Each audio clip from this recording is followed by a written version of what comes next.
So Google is actually pretty much controlling all of the searches. Whenever you search for anything, even if you go onto like Alexa, if you're voice searching, those are actually populating from Google. So whenever you search for something online, you're probably going to Google. So first of all, that's what's happening. All those searches that come up, that is Google. And when you're placing an ad, those top results that have a little tiny ad, it says ad right next to it, those are the ads that are coming up that people have paid for to get into the search that you're looking for. So that's what a search ad is it's the text ad that comes up during your search that tries to get you to click on whatever website or product or whatever it is that you're trying to go look for. Exactly, Aaron. Yep. And it's so interesting that Google captures 92% of the world's traffic. I mean, wouldn't you think that's kind of a monopoly in a way? Yeah. But we'll see what happens in the future with that. Perchancely. So, what's so special about Google search ads anyways? Well, Aaron kind of touched on the process that people go through making a search, finding a result, and clicking that and going to the website. The thing is with Google search ads is that when people are making a search, most of the time they have intent to do something. Like if I'm on my phone and I'm looking for used cars near me, I've probably got the intent of going out and buying a used car, right? Google has definitely figured that out for you. Yes. So he's in the market. Yeah, I am in the market right now, funny enough. Yeah. But with that, because those searches have high intent, if you're capturing that traffic that has that intent of purchasing that are really highly qualified, like if you're a dealership running ads, then getting that traffic to your website should generate a huge return for you, because it's very, very likely that they'll at least come out to see your dealership and maybe even purchase a car there because they have such strong intent. Exactly. And that's really what's, I'd say, most powerful about Google search ads. Yep. And then also touching on, you mentioned audiences, that Google can put you in an audience. It doesn't have to be you just searching on Google, used cars near me. I could go on YouTube and look up videos about the best way to buy a used car. Watch a few videos, right? And Google could put me in the audience of people looking to buy a used car. And so maybe if I make a search kind of related to that on Google, your ad could pop up, I could click on that, and then now I'm a highly qualified lead looking for a car on your website, thanks to Google search.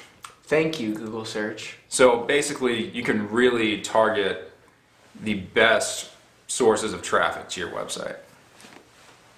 Exactly. The most qualified leads. So. Exactly. We don't have any eggs, so I can't say exactly. That's sad. On average, what do Google ads cost? That's the big question. A lot of businesses ask us this. And here's the thing. Google is great in the sense that you choose your budget. You can choose any budget.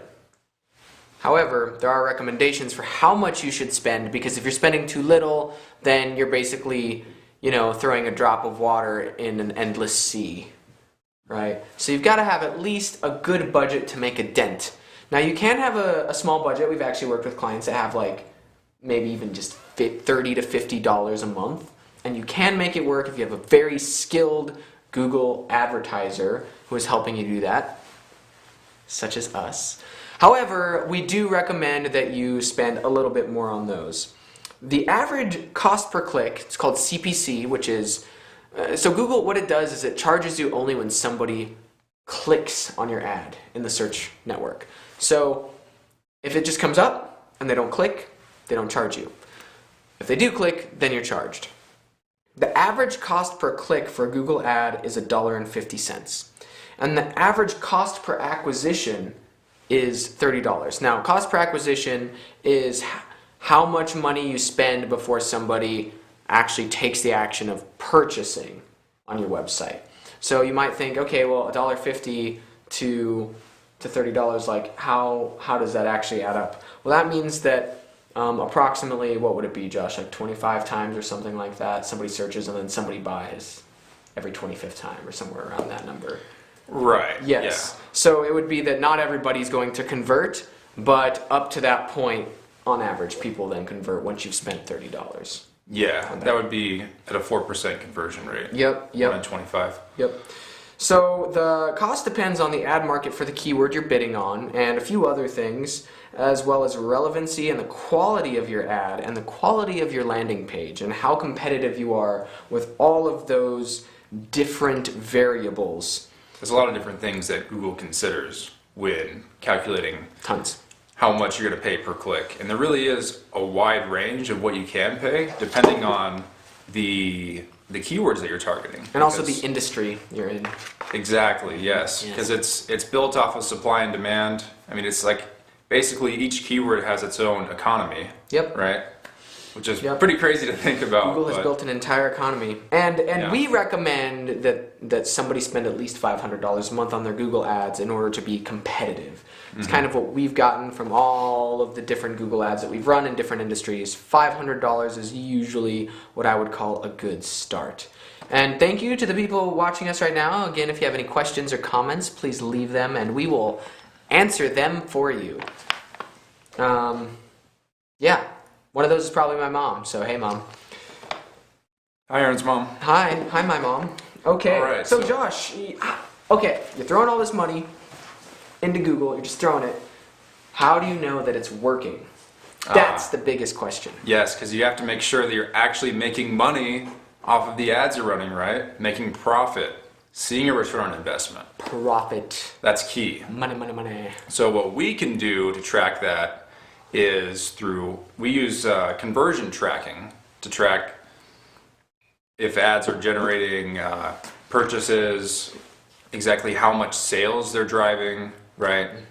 And we use that, basically put a tracking tag on the website that we're driving traffic to, and a cookie gets put on your browser once you click on the ad, and if you make a conversion, Cookies. then that cookie will fire and it'll show that came from Google Ads. And so we can track exactly how much value we're generating. Just to let you know, no personally identifiable information is ever given to the advertiser.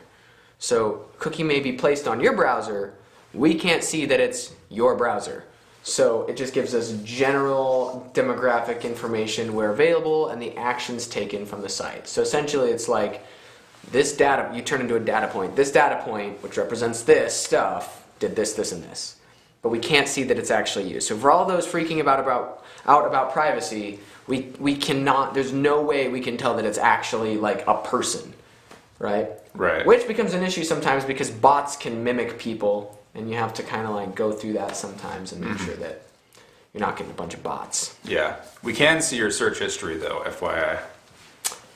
I'm just We kidding. cannot see I'm your just search kidding. history. I'm Josh just just playing. now Google just nuked our entire show forever. Right. So when you're using conversion tracking, you can see revenue, profit, and calculate your return on investment. So some things to consider is that you want to look at your total return net of expenses. So what we do is actually sit down with clients and figure out, okay, what are your cost of goods sold? You're paying for shipping, what merchant account fees factor in. Yes. To really get a full idea of that, and then we're able to generate the exact profit that we generate from the ads. Finance. We have a number of blog posts and articles we've written on our website, zovamarketing.com, under articles that you can read about how we calculate those things. Some of the math that we have developed is actually starting to be used by other firms I've seen who have seen what we're doing. So we are like setting the stage for this, what we call financially driven data marketing that we're doing. So Yeah, I mean, it's pretty cool. It's important to know if you're actually making money or not, right? yeah, Right? right? Are you? Yeah, All right. exactly. Right. Now, does your business qualify for Google Ads? Yes, unless it is one of the prohibited industries under Google. which includes cannabis of any sort, including marijuana and hemp. Yeah. You cannot market those. There are people getting away with it. However, they will be shut down eventually because it is on the no-fly zone. Also, if you're doing things that go against Google's policies, such as doing an alcohol advertisement for people under the age of 21, that is also not allowed. Yeah, there are a number of things. You cannot make advertisements based off of credit or housing or ethnicity. And they're starting to do away with income status as well, that you're not being able to target, because there were some people who, of course, everybody tries to screw up the process and how everything works. There are some people who were basically running ads that were for what I would call shark loans or shark credit to low-income households. Can't do that. So, but yeah, there are a number of things you can advertise. You also can't advertise weapons or tobacco or copyrighted content. Don't do it. Sexual content, can't do that. Counterfeit goods, and then, like I said, there are a bunch more, but you cannot market those things. Other than that, though, if you're not doing something super sketch, then you're probably good to go. Anybody can really market through the Google search ads platform and do a pretty good job if your finances are in order, again, as long as you're not part of those industries that are prohibited. But it's Exactly. I would recommend that if you are a business out there, you should look into Google Ads immediately and have somebody who knows about finance and the finance of how all of that works sit down with you and determine if the cost of Google Ads will be feasible for the bottom line KPI, which is key performance indicators, which are just metrics that you want to look at of your business. You want to make sure that those are in line, and if it makes sense financially, there's no reason to not do it. And one quick thing I do want to touch on before we wrap things up is we were talking about how do you know if you're making a profit off of Google search ads. One thing I forgot to mention is when you're looking at the value of a conversion on your website, maybe they're filling out a form fill, maybe they're making a purchase, right? You want to consider not just the purchase they make at the time, but their long-term value as well. Because maybe for that first purchase, you might be losing money, but if on average, half of your customers return for 6 months, if you take that into account, then you could be seeing a much bigger return from that, and that would make paying $30 for a cost per acquisition and $20 for the first conversion worth it. Yeah, exactly. So you definitely want to keep that in mind when you're looking at the cost benefit analysis, right? And a fun little side note, Google actually just came out with a tool within Google Ads that help you to determine lifetime value of a customer through Google Ads. So specifically what the lifetime value of a customer is through the ads you're running. So that's super cool. We haven't really played with it too much yet, but we will be getting into that. It's brand spanking new. They just came out with it like this month. So yeah, it's pretty awesome. That we will. But I think for today, that's going to wrap things up for Google Search.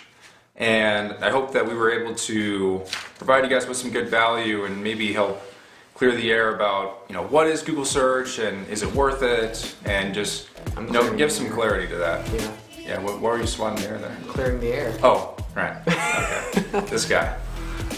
So that'll be it for the show. Thank you so much for joining us for this episode of Marketing Tip Tea Time. Shout out to the guys at Bike Shop for putting this all together, and to our employee Sierra for helping us out with the setup every week. Thank you, Sierra. And thanks for joining us. We really appreciate the support, all the shares, likes, comments. Really goes a long way. It does. Really appreciate it. Thank you so much. Why do you have to hold it like Until next week on Friday. that? Thanks for joining us. Nastavi. Cheers.